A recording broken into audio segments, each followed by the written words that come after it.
Bismillahirrahmanirrahim. Assalamualaikum warahmatullahi wabarakatuh. Kami dari kelompok 3, saya Sri Handayani Astuti dan rekan saya ada Nabila Isna Adila dan Widya Aulia Syuhada. Kami akan menjelaskan tentang pemikiran utama Rawsal. Kebudayaan melawan alam. Pemikiran Rawsal tentang kebudayaan melawan alam merupakan dampak dari keadaan masyarakat di Perancis pada abad ke-18 dan sebagian besar dari pengalamannya sendiri. Dalam pengalaman dan pandangannya, kebudayaan justru menyebabkan manusia berperilaku yang buruk. Yang kedua ada kontak sosial. Dalam buku Kontak Sosial, Rawsal membedakan antara agama dari warga negara dan agama dan manusia dari manusia. Inti agama dari manusia, warga negara menurut Rawsal adanya ketuhanan yang maha kuasa, maha baik dan menyelenggarakan segala sesuatu kehidupan.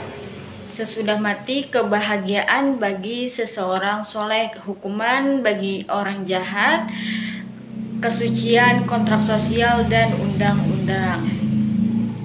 Keadaan primitif, kata Rawsal, dalam keadaan primitif manusia adalah otonom dan bahagia. Dia dapat memenuhi kebutuhannya, tidak ada undang-undang dalam keadaan primitif karena itu sama sekali tidak dibutuhkan. Yang ketiga ada pendidikan. Menurut Rawsal, pendidikan bertugas untuk membebaskan anak dari pengaruh kebudayaan dan untuk memberi kesepakatan kepada anak-anak memperkembangkan kebaikannya sendiri yang alamiah. Baik, untuk selanjutnya yaitu pembahasan tentang buah pemikiran tentang pendidikan. Pemikirannya menekankan bahwa anak-anak harus diajar dengan prinsip pendekatan, minat, dan bukan melalui disiplin dan pelajaran tegas. Tetapi di sisi lain, perilaku dan pemikiran anak-anak harus dikendalikan. Nah, prinsip ini merupakan prinsip dasar pendidikan yang dikemukakan oleh Rawsal adalah bahwa suatu pendidikan harus diresmikan dengan sifat dan kebutuhan individu setiap anak.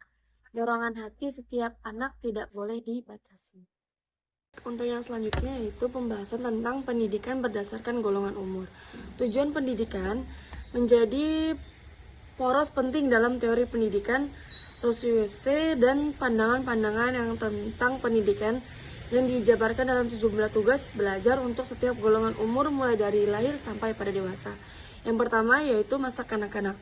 Masa kanak-kanak dalam pemikiran Rawsal meliputi 0 sampai 2 tahun. Masa kanak-kanak tidak berhubung lagi pemisah menyangkut anak itu. Pada masa ini, anak-anak akan dipengaruhi oleh kekuatan-kekuatan yang akan memberikan anak-anak kebebasan yang lebih real. Kemudian yang kedua yaitu umur alami. Usia untuk umur alami yaitu 2 sampai 12 tahun. Nah, selama usia ini anak dapat memahami tentang moralitas hanya melalui contoh dan pengalaman. Yang ketiga yaitu pre-adolescence. Pada tahapan ini seorang sedang beranjak dari masa umur alamiah yaitu 12 sampai 15 tahun. Dan yang keempat yaitu masa pubertas. Usia pubertas dalam pembagian Rawsal meliputi usia 15 sampai 20 tahun. Rawsal percaya bahwa pada saat ini akan menjadi mampu berhadapan dengan melihat masa remaja sebagai emosi yang berbahaya. Kemudian yang terakhir yaitu pada masa dewasa. Masa ini dimulai dari usia 20 sampai 25 tahun. Pada usia ini, anak seharusnya sudah mulai belajar tentang kasih, persiapan untuk pernikahan yang baik dan hubungan sosial dan kemasyarakatan. Pendidikan kembali kepada alam.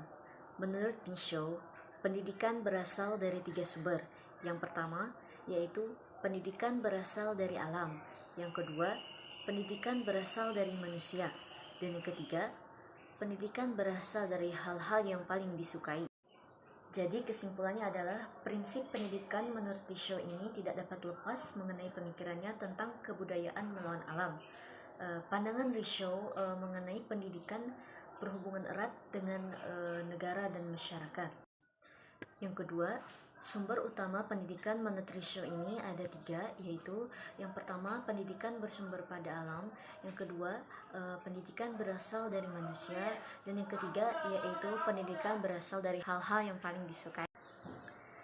Dan yang ketiga, tugas pendidikan menurut Risho ini untuk membebaskan anak-anak dari pengaruh kebudayaan dan memberikan kesempatan kepada mereka untuk mengembangkan kebaikannya secara alamiah. Dalam pemikiran Risho ini, terdapat ide bahwa anak-anak harus diajar melalui pendekatan minat. Baik, mungkin itu saja yang dapat kami sampaikan. Salah dan hilapnya mohon maaf. Wassalamualaikum warahmatullahi wabarakatuh.